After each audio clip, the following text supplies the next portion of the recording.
let's unpack this. Imagine trying to get a handle on the whole global cyber threat scene. Not over months or years, but just by looking at, well, a single day. That's what we're doing in this deep dive. We're zoning in on July 8th, 2025. A day that, frankly, saw a really striking number of different cyber incidents reported all over the world. It's kind of like a snapshot of digital danger. Shows just how wide-ranging these attacks are. We've gathered a stack of recent reports, and we're here to pull out the key insights, from these real events. The idea is to give you a solid overview of what happened that day and, crucially, what it might mean for you. Yeah, and what's really fascinating, I think, is that these aren't just, random separate things happening. When you connect the dots, like you said, this one day really paints a pretty vivid picture of how cybercrime is evolving. We're seeing everything from attacks on vital institutions, the sale of really personal data, even attempts to undermine privacy tools. It really just highlights how widespread these vulnerabilities are across sectors you might not even think are connected. So when we look at a single day like July 8th, 2025, a pretty disturbing pattern starts to show up. It's like a relentless attack on really the foundations of our society. And you see it very clearly in a sector we all depend on, education. We're talking about direct impacts, serious impacts on learning itself. On that day, this hacker group, Team Insane Pakistan, they claimed they defaced the website of Tasim Bavi Abdul Qadir College for Women in India. Just pure digital vandalism reported right on their Telegram channel.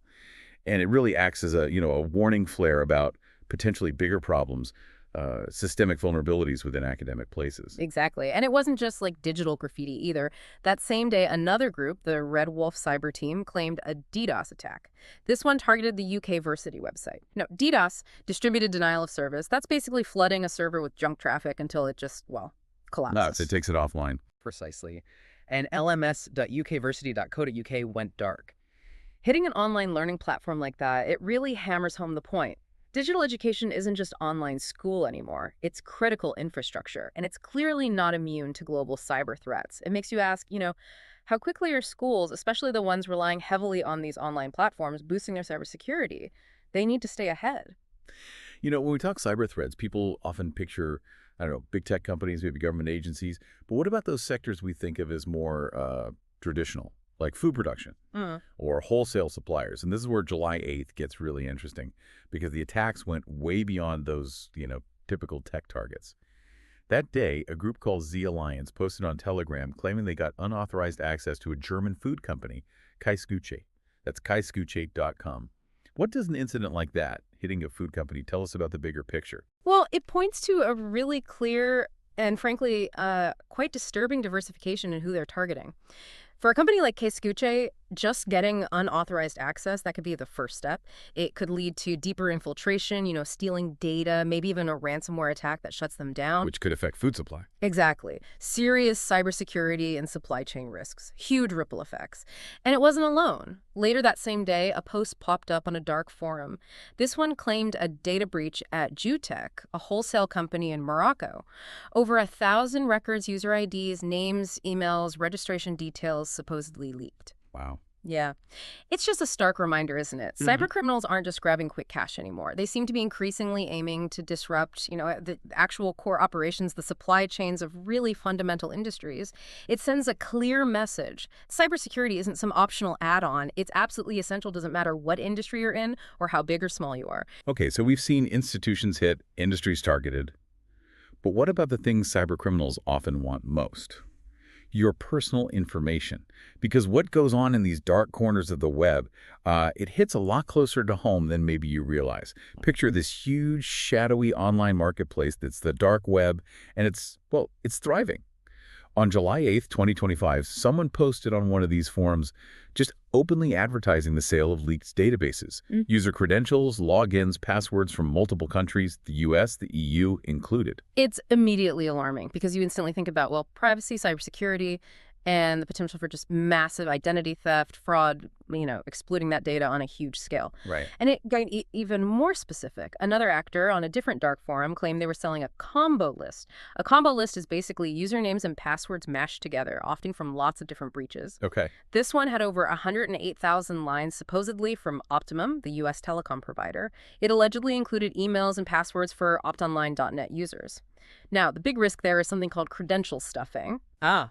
where they try those same logins everywhere else. Exactly. They take the stolen details, try them on bank sites, shopping sites, social media, Yeah. hoping you reused your password. It happens all the time. Which is precisely why, as you said, vigilance isn't optional anymore. It just isn't. And it gets, frankly, even more chilling. That same day, July 8th, a hacker using the handle Rasmet posted on a dark forum. They claimed to be selling a database from some unidentified U.S. organization. Over 11,000 records.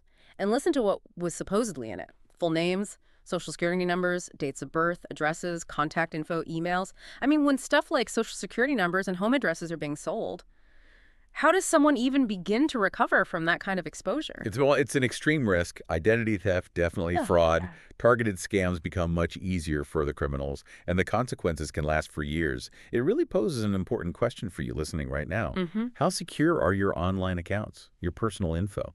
The sheer amount and the sensitivity of the data being sold just underscores how urgent it is for everyone, individuals, organizations, to step up their security game. Especially basic things like good password habits, using multi-factor authentication wherever you can. Because until cybersecurity becomes like a core priority everywhere across all sectors, well, these devastating leaks are just going to keep happening. It really shows. Nobody is too big or too small to be a target these days. Okay, finally, let's shift to some really high-stakes targets.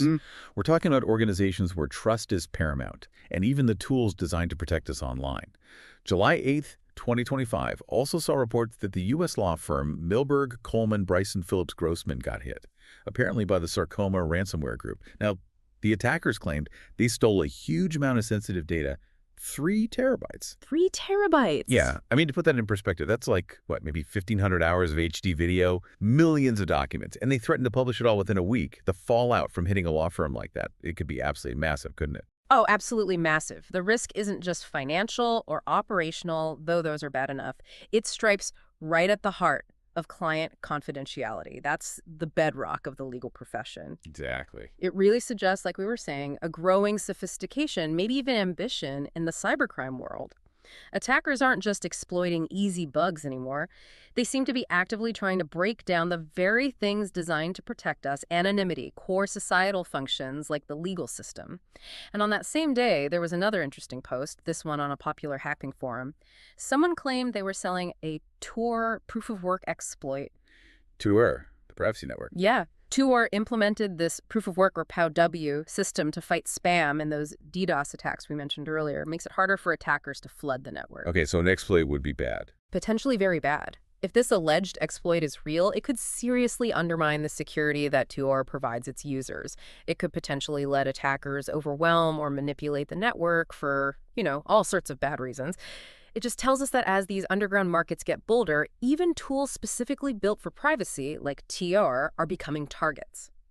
So let's pull back for a second. When we look at all these different things from just one day, July 8th, 2025, you've got digital graffiti on an Indian college site, a DDoS attack knocking out a UK education platform, then a German food company infiltrated, data leaked from a Moroccan wholesaler, millions of personal records up for sale on dark web forums, a major U.S. law firm facing a massive ransomware threat, and even a potential way to undermine the TR privacy network. What does it all add up to? What picture does it paint? Well, it paints a picture of a threat landscape that's relentless, incredibly varied, adaptable, and just.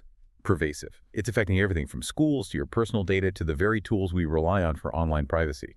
Indeed, that single-day snapshot, it really confirms that cybersecurity isn't just some IT department issue anymore. It can't be. It's absolutely fundamental to how we operate in the modern world. It touches every industry, every organization, large or small, and every single one of us as individuals. Things like vigilance, constantly adapting, being proactive about defense. They aren't just buzzwords. They are quite simply absolute necessities for navigating, let alone surviving, in this digital age. So, considering the sheer breadth and depth of cyber incidents reported on just that one single day, July 8th, 2025, what does this concentrated snapshot truly reveal about where digital security is heading? And maybe more importantly, what new responsibilities do we all now bear in this constantly evolving threat landscape?